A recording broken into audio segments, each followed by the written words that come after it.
Welcome, welcome, and good morning here on the East Coast, at least. It should be morning everywhere. First of all, before we get started, I want to thank MEIEA, the entire MEIEA board, for having us today. Thank you, Armin. Thank you, Amy Macy, for reaching out to me and contacting me. This is going to be one fabulous conversation.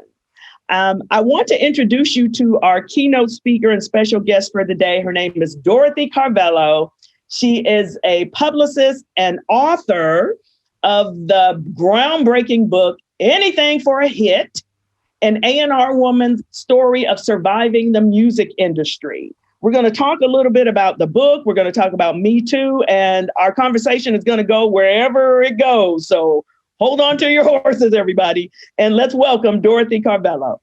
Oh, thank you so much, Tonya, and all your members for having me. And we did have a moment of technical difficulty. So thank you very much, Alex, for getting us all on board and online.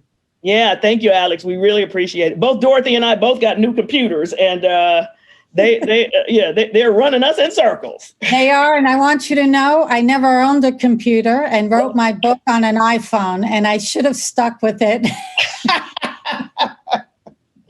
Okay, so first, before we get started into the really, really good stuff, we're here in the age of COVID, Dorothy. How are you doing?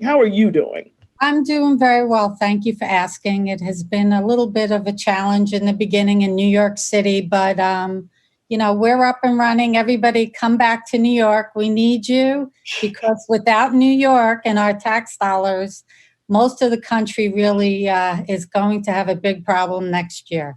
So I love New York. Let's keep New York going, please. We're not bad people. And you personally are holding up good. I'm doing well. I mean, I've lived through 9/11. I don't leave. I mean, it's going to take a lot for me to ever leave this city. So I've stayed through everything.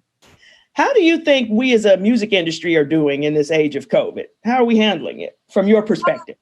Well, I mean, financially, all the companies are doing very well. I just think the live performance end of the business, the artist end of the business, where they really earn their income now, is suffering tremendously. And I think what will happen, not just in the music business, but in all businesses, they'll use this as an excuse to shed people. And I think that working from home, you're going to know who the really dead weight is, who's working, who isn't. There's very simple ways to find that out. But again, because of streaming, the labels and the publishing companies will be fine because they're making so much more money with everyone at home, with subscription services on the rise. So, that's right. But it's the artists artists will suffer as usual. Always the creative, unfortunately, in this business always winds up taking the brunt of it. And they're the people that everybody else feeds on. So to me, it's always funny to, see how it works out like that. Yeah. And it's interesting that, some of this, and it's not just the music industry, but I think it's a lot of industries who are going to be using COVID as an excuse, like you said, to let people go. Yes, 100%. 100%. Yeah, absolutely. So to get started, I want to take you back to your days at Atlantic. Let's start there. So we're gonna start backwards, and then we're gonna move to the future. Sure. You told Rolling Stone, yes, that your days at Atlantic was like being in a porn movie. Yes. Explain. Well, back then, and to a certain extent even now, I mean, the life of the music business with artists coming to labels and going to shows all the time. And I have to say, at Atlantic, the executives were more decadent than the artists. So when you have artists coming to the label that are behaving wildly, which they did, I mean, there would just be regular drug use in midday if they came up, parties. But executives also watched pornography in the office on a regular basis, did drugs on a regular basis, used foul language, undressed, had sex in the office. So it was a way of living. And, one of the questions people always say to me is, how did you survive that? It was my first job. And I thought every company, people acted like that. Yeah. So when you're in it, living it every day for over 12 hours a day. Not that it's right, but abuse and these type of things become normalized. And again, like I always tell everyone, when you're being abused by somebody, and not just myself, other women as well, it's kind of a thing where, like, people say, they talk about Harvey Weinstein. I understand the mentality of the women because they give you so much abuse and then something nice.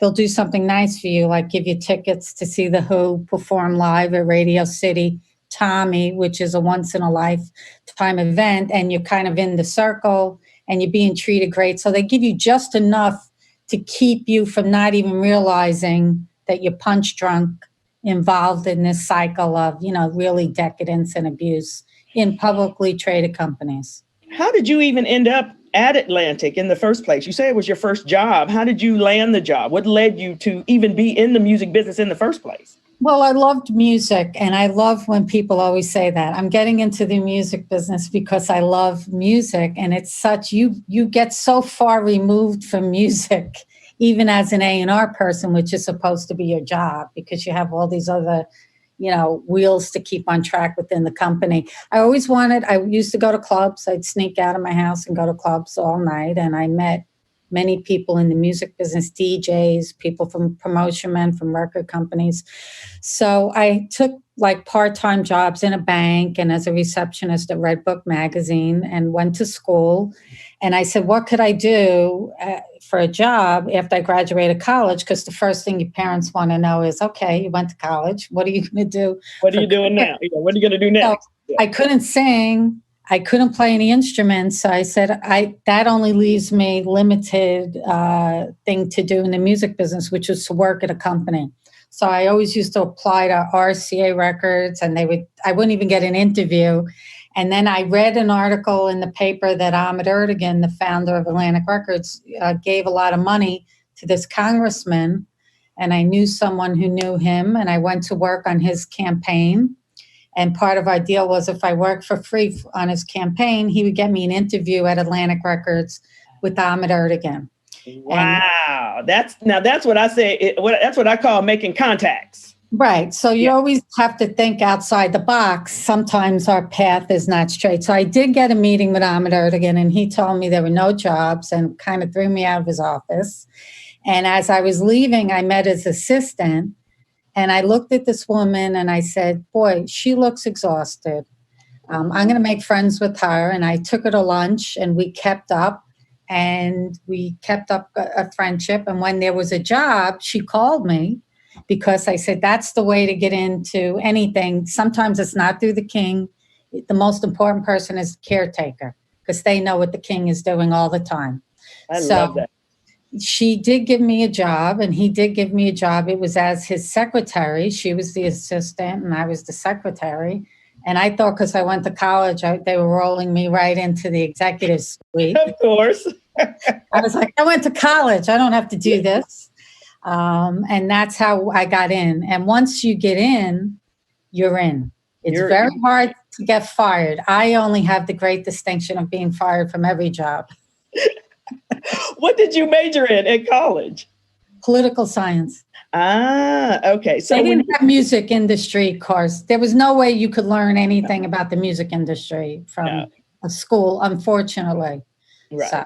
So now, so you're basically, were you prepared to even be a secretary, you think? No, I was the worst secretary. Okay. I couldn't type. I typed with one finger.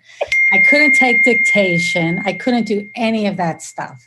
So anybody who hired me as a secretary was nuts, and he was nuts, but luckily he spoke very slow, so I could write out his letters. But he really didn't do a lot of work anyway. Everything was done on the phone in those days, and you type up a couple memos. There were no email or anything like that, or computer.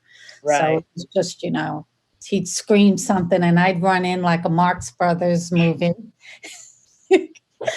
And then, do it. And that was it. But I was terrible. It was mostly phone calls. I was a phone operator, a phone sex operator. Oh, my God. Wait. Before we get to that, what is it that Because now there are music business programs and many of our students, because of computer technology, they know how to type and all that. But what was it you think that kept you employed? What kept you employed? Just one thing about Ahmet Ertegun, a man on that level of being so busy and have so much going on, not just in the music business and politics and social life, producing records. When you have so much going on, you need a familiar face. So what kept me there was that he knew who I was.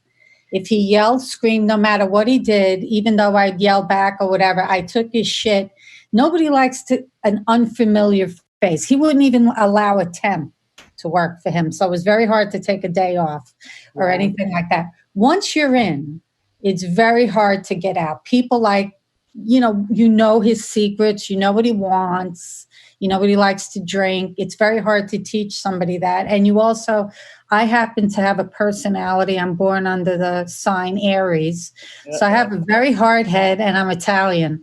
And we can give out and take a lot of shit. Right. We're not insulted easily. So that's part of the, allure too. But I think it was just with him, it was a lucky thing that he didn't like change. So no matter what fuck up part of my language I did, he would keep me. So. Wow. So what was it like overall? I know a lot of this is in the book, but the short version, what was it like working for him? It was an amazing experience in life and in the music business, because you got to work with the man who signed everyone from Aretha Franklin and Ray Charles to Led Zeppelin, Bad Company. The list goes on for him as an icon in the music business. So that was amazing musical education. And then also a very tough to be able to deal with somebody who's a taskmaster, somebody very stern, very short. Like people say, nobody really knew what he was really like behind closed doors.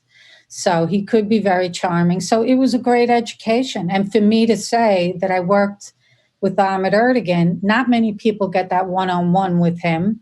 And also, I always knew the stuff he did. I always said from day one, I'm going to write a book about you because no one will believe the shit that comes out of your mouth. What would he say when you said that? I mean, did he have any? He loved it. I mean, I wished I tried to get it published when he was alive, but he was always killing it, So it wasn't like I was afraid or lying or anything. He didn't care. He didn't care. He lived his life out there and in the open. He wasn't a hypocrite when it came to that stuff. So that I respected him for very much. I get, and I'm sure you throughout your career have mentored a lot of young women. And the one thing you said about that Aries personality, that Italian personality, how important was that in you doing your job? Well, it was important. That toughness. Yeah, it was very important for me personally, but I worked with all men, and this is an interesting thing. When the book first came out and I speak to the men, they were all afraid of me. So I think it's and I had no power. I had no recourse against them to do anything, except I would try to stand up to them and get knocked down. But it's interesting, if a woman is perceived, and that's the way they perceive me, to have male qualities. Mm-hmm. And in a way, like in the beginning, in my 20s, I used to cry in the bathroom because it used to hurt my feelings. Why didn't I fit in there? Now, of course, I'm in my 50s. I could care less. But those qualities helped me succeed, not just in my career, but really in my life, to take knocks and to take, death and other horrible things. People you love die. I would be sad, but I wouldn't break. And that's a very important thing. You have to have toughness. And I don't think it's a male or a female quality. I think it's a great quality. And it to me, when I see women that just plow through and are not going to be pushed around, I love them and I encourage them. And I think that that's the way you have to be. The squeaky wheel gets the oil.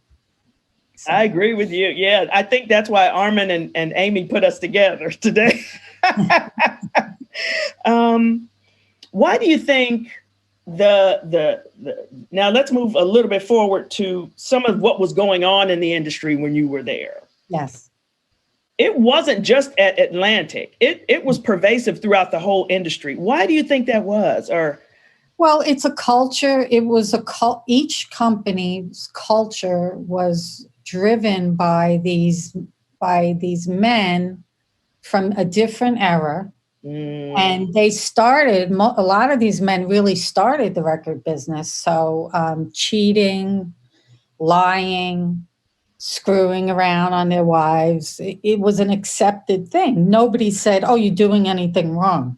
So, but they're doing it at the office, though. At the office. But nobody stopped them. And also these companies, this company, Time Warner, it was, when I started, it was Warner Communications, then it merged with Time. The record companies, they were film, comic books, and TV and records. The record division was always looked at, well, those people were freaks. We're going to let them kind of do whatever they do. You can't control them, which is not true because they control the money. And whenever you control the money is how you control the people. But everybody thought it was funny and great. And if you could get away with it, it's a criminal mentality. Why do people commit crimes all the time? Like when you see gangs of thieves, they were getting away with it, not giving fair royalty rate, not giving fair copyright, not giving proper tour support. Like when the famous stories at Atlantic was when Mick Jagger, when he signed the Rolling Stones and they delivered Exile on Main Street from it, which was their biggest record, no doubt about it. Ahmet threw them a party in the south of France on a yacht. And it was the greatest thing and blah, blah, blah. But at the end, a month later, when it came on Mick Jagger's royalty statement, he hit the ceiling. So we would give you whatever you wanted, but you were going to pay for it. It was never going to come out of their profits. So they were getting away with wealth. And then when the CD was made, when records, the technology came to CD, think about it. Everybody ran out and bought their records on CD. So that was just all cash infusion in the late 80s for the companies. And they didn't care because the bottom line to the person, Gerald Levin, running the company, wow, look at all this cash we have. So they could do whatever they want. And when you spoke up, you just got fired. There's no human resources.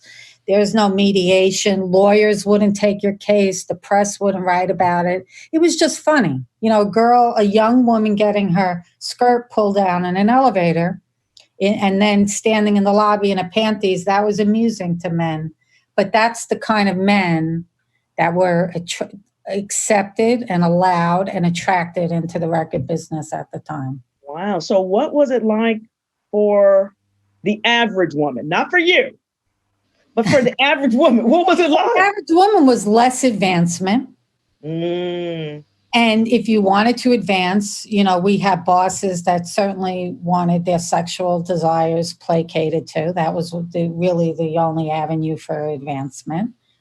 So it was, you know, the women were relegated into the administrative positions, or they would take somebody in a really high administrative position and give them like a lot of crap to do, but call it you got a vice president's title because you were there for 20 years.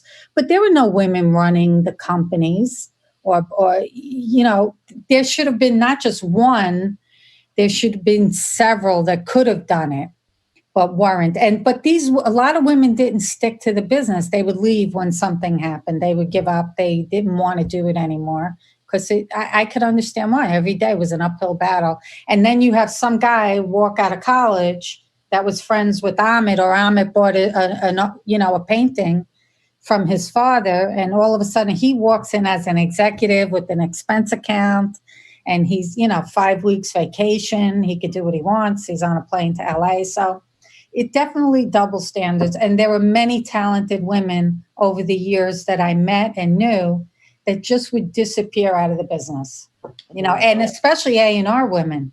There were great A&R women that just left. Carol Childs at Geffen Records left. Mavis Brody, people that signed UJAX, and you never heard, you don't know who they are because they left after a certain amount of years. They didn't stay. So why was it so different for you? What allowed you to be able to advance? I'm stupid. Look, why did you say? Why did you say that? I just broke Ahmet's balls every day until I got promoted. Once I signed Skid Row with Jason Flom, who was an A&R man, I said, I don't want to do this anymore. Why do I have to answer your phone? I'm bringing you money, and that's the only way it could be done back then. It wasn't how hard you worked or how late. I worked 12-hour days from 9 to 9 every single day. I'm bringing you income. I want to be an A&R. So, and the reason how I got into A&R was they used to have their meetings across the hall from my office where I was the secretary. And I would listen to these things that would come out of their mouth. And I was like, oh, anyone could do that job. So I said, that's where the action is. That's where the fun is. That's where the cute guys are. I'm going there. And eventually I got very lucky, but of course I didn't think it was lucky, but there's always an element of luck to A&R.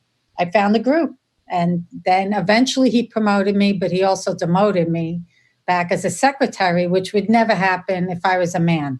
There's no way in hell a guy would have. How did that happen? How did you end up getting demoted? It was Atlantic Records' 40th anniversary, and all the artists were going to come back. Like Zeppelin played, Bad Company, Laura Branigan, all the big acts were coming to play. And he, again, wanted a familiar face, myself. He said, everyone, you have to come back. I was in the middle of recording Skid Row's debut album. And I said, I don't want to do it. Why do I have to do it? Because I'm a woman. And he said, if you don't do it, get out. If you're not at that desk tomorrow at 9, you could leave. So, and nobody would help me. I went to the president of the company who I reported to now, Doug Morris. And he's like, I don't run the company. You know, all bullshit answers. Nobody was going to stick up for you. So I had to go back and be a secretary again for 3 months. And because he never wanted to let me leave. So I had to do 2 jobs, get paid 1 salary until I finally, we got in a big fight, literally almost a fist fight over to let me go back. So. And how long were you at Atlantic? I was there for 5 years. 5 years. And what, if you had to give credit to one thing that kept you there that long, what would it be?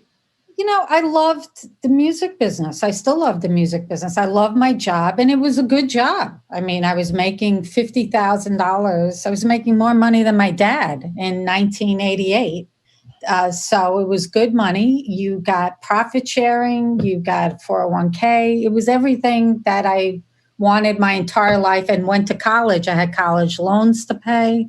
So, but it was also, I was doing what I loved until it started to, the men started to really get out of control, their egos. And I got fired because I refused to sit on a man's lap in a meeting. And when I complained about it, that's when I got fired. I had to go. Who asked you to sit? I mean, can you say who asked you to sit on someone's lap? Jason Flom, my best friend and my A&R partner. We were in a meeting with all the guys, and then it was just like a free-for-all. So, and I said, I didn't want to do it. And then I complained about him asking me. Who did you complain to? Doug Morris and Ahmet Ertegun. And then they said, okay, we're going to have a meeting the next day. And Doug Morris never showed up, only Ahmet did. And he reamed me out in the meeting. He said, he couldn't remember Jason's name. He said, what's his name is all we have. Because Jason was a hot A&R guy, no question about it, very talented. But so he says, you have to open up your big mouth after all this time. You get out. You're fired. And he said, I don't know where Doug is. He didn't show up because, men don't like confrontation. And I was crying and he's like, I can't believe you did this. He was blaming me. Typical gaslighting. And I just wanted to die. I felt like, why did I do this? I'm so stupid. It was horrible. And you said there was no human resources, Human resources was like, you're not going to get a dime from us. You do, the human resource woman told me, you do nothing but make trouble. And I was like, if standing up for myself is, trouble, then I guess I'm a troublemaker. But they paid me not a lot of money, but, I got a couple months salary. It wasn't up to her, who Ahmet, by the way, used to call the human resource woman, the furniture lady. Because he felt human resources was if you needed a new chair, if your back hurt, you just call this woman and she comes down and you got new furniture. Wow. So that had to have been devastating for you. It was devastating. I wanted to kill myself. I was devastating. It was heartbreaking. But I had no choice but to get another job. Right. That's what I was going to ask. What was your next job? My next job, I had 2 weeks later, I had a hit record in my hand, and I went to work for Irving Azoff at Giant Records. And I had a number 2 pop record in the company, number 1 R&B, number 1 dance. I was fired 6 weeks later. Wait. Okay, so first, what was the song? It was Tara Kemp, Hold You Tight. And I got that record from a young man who had his own label. And that young man name is Craig Kalman. And he is the current CEO and chairman of Atlantic Records, who to this day remains my friend, who I bought into Atlantic Records. And, long story. Irving fired me, and I believe as a revenge, Doug Morris asked him to fire me. Because why do I leave Atlantic Records with the hit record and bring it to Irving when they could have had it? And it was a huge record. And I was out again with Zippo money. And eventually I brought Craig into Atlantic Records as an executive because I didn't want him to get a deal. Irving had offered him a deal. And I was like, if he did that to me, if you bring a hit, and rule number 1 in the music business, if you have a hit record as an A&R person, you pretty much could do whatever you want, because you're supplying income to the people. So I want to make sure I'm dying to know what you did next and how did you develop the career you have now based on what you did then, Well, I was always out, and I knew eventually, as I opened up a press company, I didn't want to do A&R, and I would take executives because I did have so much experience, so much negative experience. It's I didn't know what to do, but I knew what not to do. I would take, my business really is I take the title president and up. So I take these men now, all my clients are men, not just from the music business, from different businesses. And I teach them, a lot of them are given these jobs just because they fall into it or they inherit it. And they really don't know how to run a company. So I try to teach them how to create a culture. And the culture always starts at the top. If the man at the top is, really an asshole, then you're going to have he's only going to hire assholes. So we need to take somebody, who better than a woman to teach a man how to be more sensitive to women, how to be more inclusive. And that's what I'm trying to do now. That's wonderful. My book, writing the book, gave me the entree even more so to do it. Because why so? How so? Because I am telling a true story of all of these people that everyone is handing out awards to. These are really not the people that should have the privilege of running the music business because they all have checkered past. They've all engaged in bad behavior, and they've all kept it a small club for white men and would not allow, women, people of color to be included. And it's wrong. So I feel like that's really, I turned all of that pain into something, positive and good. And I won't stop until I keep, hitting the hornet's nest with a stick and get rid of who's got to go. Because we still have a lot of old school people in positions of power. That's what I was going to ask next, because I want to know from your perspective, how have things changed in the music industry? I mean, I know we don't have, because I came up in the industry in the late 90s, early 2000s, and some of that money you were talking about was still there.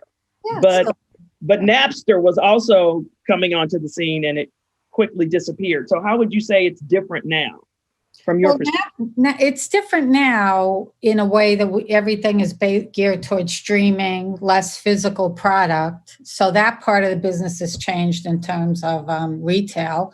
However, and thanks to the greed of those men that I write about, we only have 3 labels. And they've swallowed up all the labels. And so there's only the Warner Music Group, Sony Music Entertainment, and Universal Music Group. So we only have 3, run by 3 white British men. So the British have colonized the American record business. And I don't really see how it's changed that much. I see no women running at the top in the position of power, which there certainly could be. There's a few capable women out there that could do it. And are these men teaching the next crop of women that are running operating companies to do that job? You know, it's always automatically assumed that a man will have that position. And I think that mindset is old school and that we have to get out of it. And anytime I try to raise this, I get the same thing. Oh, you know, they're like, oh, why are you bothering me? Why are you doing this? It's like, also, I'm a shareholder as well. And these men have to understand one thing. They answer to shareholders, not their own ego and their own self-love. And they're being paid millions upon millions of dollars. So to me, they're not doing enough. And they're running around with the Black Lives Matter. They've all come up with $100 million donations, which they should, because they're artists, many of them are African-American, and their music is supporting their job. So they should do that. But, you know, there's much more to be done with women, because I hear every day from women in the record business that how hard it is for them and, you know, what these people do every day. So I think that these guys don't have a grasp or a handle on their companies. And it is a culture that has to be started by men. So how do you, and I like that you said that it has to be started by men, because even with the Black Lives Matter movement, George Floyd wasn't the first. Correct. But he was the first that we saw on TV actually being murdered in front of our eyes. Correct. So when I think about the women and women like you who have gone through what you've gone through, you weren't the first.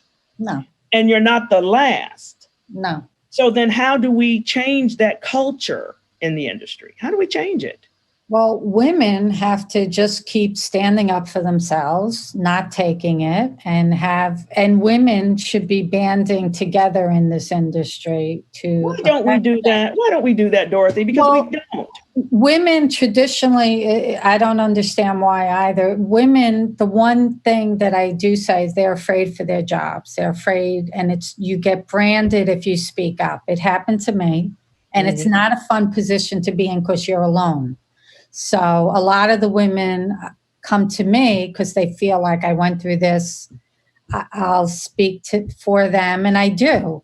I do a lot of work in that area. That's just really a byproduct of my book that I never expected. But they're afraid for their jobs because everybody's like, if you ruffle feathers, he's not going to promote you if you say anything. And we need the one man out of these companies to come forward. We need one of them in the position of power to say, hey, I want to make my company 60% women. Because every CEO I speak to, they happen to say the women work better than the men only because there's a less ego involved. So I don't know if ego is a genetic programming for the men, but the women are working harder. You know, we don't need the glorification or the sex in the office or we just do our jobs and then have to go home and do other jobs. George, speak for yourself. As someone who has sampled the wares of a few artists, what could I say? I am very shallow and weak. But, I thought it was part of the job. I had to do it. So okay, you got to do what you got to do. Exactly. But so of the 3 men, the 3 British men that you pointed out, which one of them is likely to step forward and say that what's happening to women in the workplace is wrong? None. Why? They have the nuts. They don't have the stones, and they don't care. I think they're waiting for the next. We really haven't had a Me Too on the level of the film industry. I think they don't want to address anything till the one woman comes forward where some horrific thing happens to her and she says, okay, I'm going to sue the company. And she goes before television with Gloria Allred or whoever her attorney is and outs that guy. What they've done, there's been a few incidences, they've quietly paid off people and they've gone, but we've not had the, big one. We haven't had the murder in front of people. Correct. And I'm concerned is that what it's going to take? Yes, sadly. Yes. Otherwise, look, my book has been out since 2018. I've been around in this business trying to speak to these people. We get, I hired so-and-so in personnel. It's a culture issue. Personnel is just there anyway to protect the company on how much you're going to get and what the legal ramifications are. But these companies do business. What about the companies that do business, these record companies, with the producers that have histories of abuse, the managers that abuse women? There's a gazillion stories. I'm not the only one now that has written a book. Lily Allen has written a book, which is fabulous. Mariah Carey has come out and talked about her abuse that was taking place. When I worked for Sony, this was normal. It was run like the mob. You weren't allowed to talk. You weren't allowed to do this. Mariah was virtually held prisoner by a man receiving millions of dollars in salary. And I write about it, some of it in my book, what happened to her. This is wrong. This is a woman that's a corporate asset.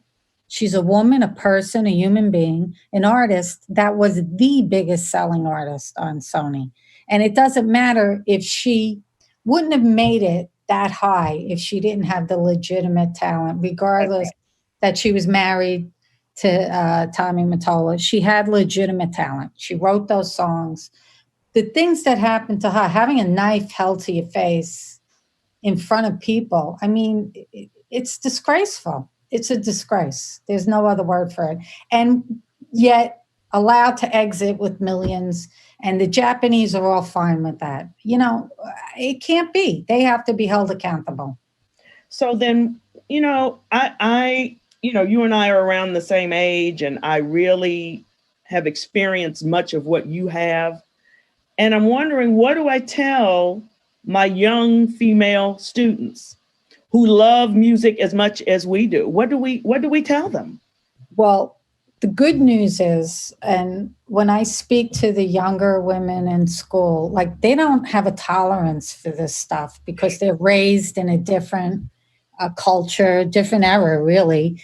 And their male counterparts, the best part of that, and the good news is that the men that they go to school with, their mothers are already in the workforce.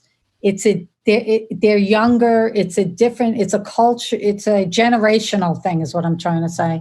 So they're exposed to women working every day. Their moms work. They understand what respect is for all people, not just women. They have more respect. And it's, like I said, it's a generational thing. So you're in these programs, you're learning. They don't feel like it's a competition. They feel equal. So when you have that mindset already programmed in you that I am equal, that my shot is equal, that's a good thing. It gives you a built-in, tenacity that you may not have. You don't have to be a bull in a china shop like I was. You have that confidence level already. From my generation, nobody was pumping you up. It was like, when I hear people say, I never forget one time I said to my dad, oh God, I feel anxiety. He's like, anxiety? We're Italian. We don't do that. You know what I mean? Like, you just plow through life. You don't stop and think or give yourself a moment. These kids are learning and being trained better. And by the time they get into the workforce, God willing, we'll have these guys out. These men in their 50s that have been trained by these old guys. We need men running these companies at the top in their 40s and in their late 30s is a good age, because it's a different generation. It's much more equal. And that's what we want. We want equality. We want equal pay. We don't want a woman taking a job at 50% less than just based on gender. There's no proof any gender could do any job better. Give us our fair shot. It's time. We need a law saying equal pay. Why are women tolerating this? We're paid less on the dollar than a man. Women of color are paid less than white women on the dollar. It's not right. It's 2020, and I believe that because of the pandemic, Black Lives Matter movement, perhaps it'll be time now for women to take our rightful place. And it isn't, people are like, oh, women's lib. It's humanity. Where is your humanity? We are people. We are people. You know what? You said something to me yesterday. I'm sorry to interrupt. You said something to me yesterday when we spoke, which really hit home for me. Because when I talked about George Floyd, Black people, just like women, have been complaining for years. Correct. It wasn't until white people stood up and said this is wrong. You said something yesterday and said it won't be until men stand up. Correct. And where are the male artists? I've had male artists reach out to me. They read this book. They're horrified. Well, where is your voice? Where are the men that work with Mariah Carey that made millions of dollars off of her and said, you know what? This woman went into a mental institution. She had a lot of help getting there. Maybe I was complicit. There's no responsibility. And we need a man to stand up for all of these women in the music business and the women that want jobs in the music business. Make these jobs accessible, not just because I know this one, I know that one, I slept with this one, I did that. Make it for everybody, because just your business is these music education programs. Why do we have them? Why are people going to college? Why are women attending college? Make it equal. Give everyone a fair shot. We need that. We need fairness. We need transparency. We are not getting it. So is there something I was going to say, is there something that we as music educators can do to help prepare our both female and male students? Is there anything we can do? You just have to tell them they have to be tenacious to get that job. And also, coming from college into the workplace is not always as we think it's going to be. It's not smooth sometimes. You have to learn how to deal with all different kind of personalities, arrogant people, assholes. It's all a good education.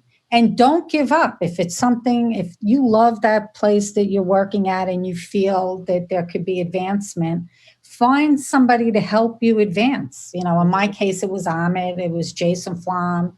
I had a good connection. Connect with somebody, make a friend, know what jobs are coming up in your company, no matter where you are in the country. If you're in Nashville and you want to come to New York, or if you're in New York, you want to go to Nashville, be helpful, be friendly, learn. Sometimes you have to take shit. You're not the greatest, even though you think you are. Your mother tells you so. It's not true at everything. Nobody is. Toughen up, learn how to deal with people. That's the biggest thing, because you have all these huge personalities in the music business. And if you want to work with artists, it's tough to work with artists. They're stars. They're used to be treating a certain way. They don't like to be told things. You're on a tightrope. You work for a company. You love the artist. So you just have to be open and you try to make friends and, stick it out. Stick it out. Rome is not built in a day. I want to ask you, okay, so that's wonderful. And I think that's fantastic advice. That's the advice that I try to give to my young female students. But you have me thinking that maybe it's the young male students I should be focusing on at least equally. Equally, yeah. I think you have no problem. The young men that I have met are just, they're wonderful. And it's not in their mind to get over. They don't have that mentality. So it's a generational thing. All of this stuff, we're coming on the end of, a change. We're on the cusp of a change. We still have old school in the music business, recycled men that have abused. They appear in these jobs because don't forget, the music business has told the biggest myth. They're the only people that can do these jobs. That's right. Ahmet Ertegun told that for years. Eventually, he passed away. Everybody, if something happens, somebody dies at the top, or somebody leaves, or there's an illness, the company functions. It goes on. Going. It keeps going. That's part of everything. That's part of life. They've created this myth that I'm a creative. Only I could do that. There are many people that are creative, and you see them every day. Juilliard is filled with them. Your Kyle Berklee is filled with them. These people need chances and opportunities, and they need to open the talent pool wider. And we need to get, they're running around now hiring diversity officers. Then diversify. Get people of color in. We only have one person of color running, John Platt running Sony ATV, who just recently took the job. There are more people out there that can do these jobs. We need that. And we need them at the top. We need them at the top. That's great. That's great advice. Let me, on our last few minutes, I want to talk about the book, because there's a lot of detail in it. How did it all come from memory? Did you take notes? What was the process for writing the book? The process was, I always had at Atlantic and throughout my career, I always had diaries, because every day was like, you would go to work, but it was like a TV show. It wasn't like work to me. It was so much like fun and glamour. So-and-so would show up, artists and this and that. And it was just so much stuff. But I knew, particularly like Ahmet was such a character and would say and do the things that would come out of his mouth. Nobody would believe it unless I chronicled it. But the process for a book was that every single label I worked for, which was all of them almost, except for the Polygram Universal part, it was the same.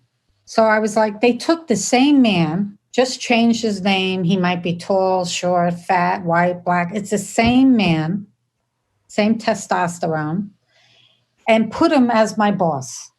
One more difficult than the next and the next, and none of them with any talent, I might add, with the exception of Ahmet Ertegun. Okay, where's the talent?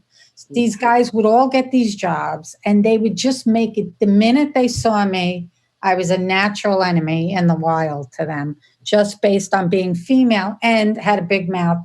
That's all I ever heard. You have the biggest mouth. You have the big. Imagine saying that to a man. You have a big mouth. Because I would say, we can't do this because it's going to hurt this artist, or we can't do that. It's wrong. They don't want to hear that. You're out.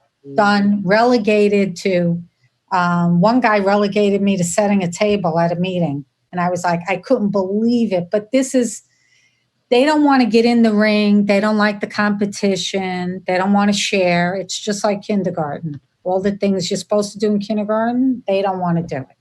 So it was just for me, for the same thing to happen at every label, I knew I had a book, not a story, because what's the common denominator? A woman. Right. So that's how I knew. And it ended all in the same way. So you kept diaries because the stories were just so outrageous, fascinating and outrageous. Yeah. And then what made you decide to actually write the book? I know you were teasing. I always wanted to write it. Couldn't get it published. And then I wrote my book before the Me Too. It was already written, but the company held it. And then when Me Too came out, I said, gee, that's what all this was. It was Me Too. Because I knew I was treated unfairly based on gender. And as you pointed out, if I was treated unfairly, there were a hell of a lot of women, and they have come out to me in droves and told me their stories, from artists to assistants. The men, and some of them are still in the business, the way these women were treated was disgraceful, if not criminal. And they're running around, still running around. Still today, running around. Yeah. So, wow. Where can we find your book? I think my book is still available on Amazon. Okay. Or Barnes and Noble, so you could still get it. It's out in paperback.